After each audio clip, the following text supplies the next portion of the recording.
चाहे तो आप लस्सी के साथ, दही के साथ या गर्म पानी के साथ हर 2-2 घंटे के गैप पर पिला सकते हैं।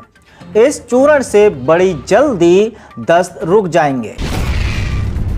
अब यही नुस्खा बच्चों को भी दे सकते हैं, बस बच्चों के केस में थोड़ी मात्रा को कम कर लें। चम्मच से दे दें 2-2, 3-3 चम्मच।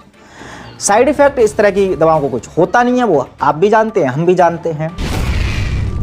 जब भी दस्त होते हैं तब हमारी बॉडी में, चूंकि बहुत बार दस्त हो जाते हैं, तो डिहाइड्रेशन की समस्या हो जाती है, पानी की कमी हो जाती है। उसके लिए वैसे तो डॉक्टर तरह तरह के ग्लूकोज या इलेक्ट्रॉन, बहुत सारे अलग अलग जो पाउच होते हैं वो देते हैं।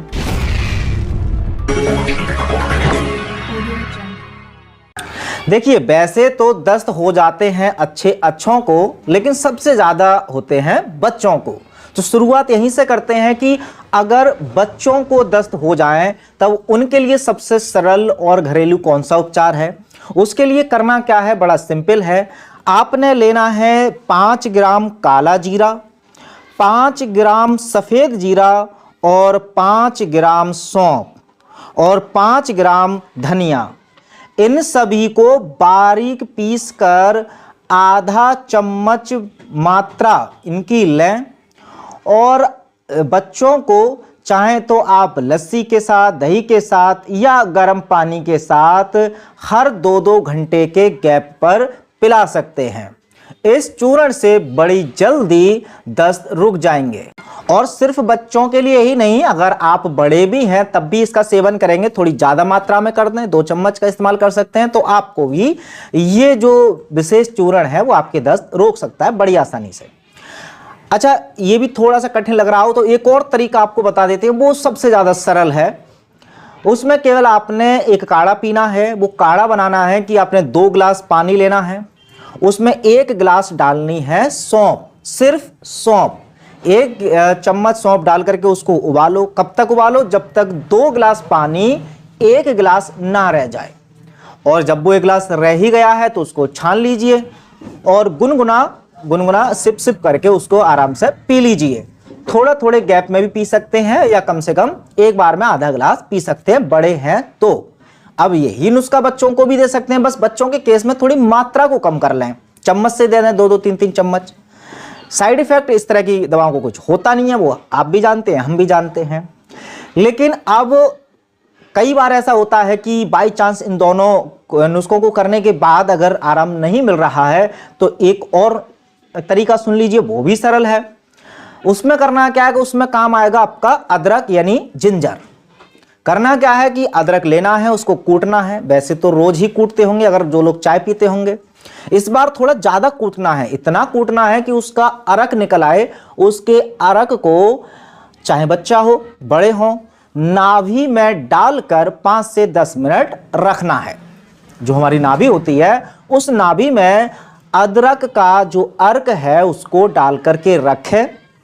कम से कम 5 से 10 मिनट रखें। उसके अलावा चाहे पड़ा रहने दें। जैसे आप अगर वैसे वो आपको दस्त हो रखे हैं तो काम धाम सब छूट चुका है, तो इसलिए आराम से लेट जाओ और 5-10 मिनट उस अरक को डले रहने दें।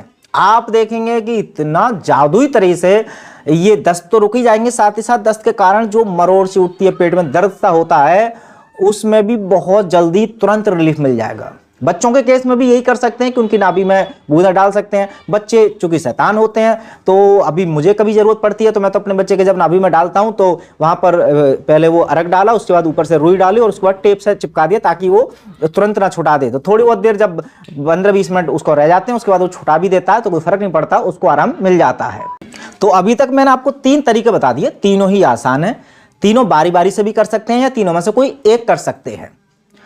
अब लेकिन इसके बाद एक और समस्या होती है। जब भी दस्त होते हैं तब हमारी बॉडी में, चूंकि बहुत बार दस्त हो जाते हैं, तो डिहाइड्रेशन की समस्या हो जाती है, पानी की कमी हो जाती है। उसके लिए वैसे तो डॉक्टर तरह तरह के ग्लूकोज या इलेक्ट्रॉन, बहुत सारे अलग अलग जो पाउच होते हैं वो देते हैं। लेकिन आप घर पर ऐसा पेय बना सकते हैं, ऐसी ड्रिंक बना सकते हैं जिससे आपका डिहाइड्रेशन भी दूर होगा। उसके लिए करना क्या है कि सबसे पहले आपको 1 लीटर उबलते पानी में 1 चम्मच शक्कर डालनी है और उसका 1/4 नमक, सेंधा नमक यहाँ पर इस्तेमाल कर सकते हैं। इसके घोल में 2 ग्राम मीठा सोडा मिला दें। मीठा सोडा बड़ी आसानी से मिल जाता है पंसारी दुकान पर। अब क्या करें कि 1 से 2 चम्मच की मात्रा में इसे हर 10 मिनट के बाद पानी में डालकर रोगी को पिलाएं। तो ये एक तरीका हो गया डिहाइड्रेशन को रोकने के लिए।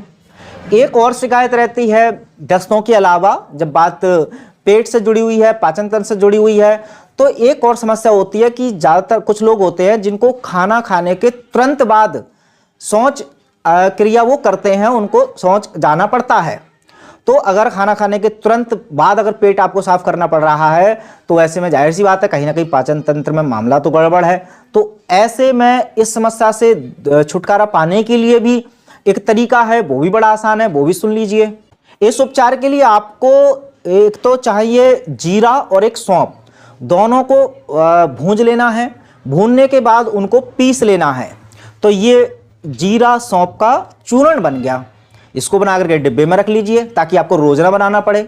खाना खाने के पश्चात आपने करना क्या है कि 5 से 6 ग्राम इस चूर्ण की फंकी मार लेनी है और खा लेना है। आपने देखा भी होगा कि अक्सर भोजन के बाद ज़्यादातर लोग सौंफ का सेवन करते ही हैं, और जो लोग सौंफ का सेवन करते हैं, सौंफ और मिश्री का, उनके अक्सर जो पेट है वो सही रहते हैं, उनको इस तरह की समस्या नहीं रहती।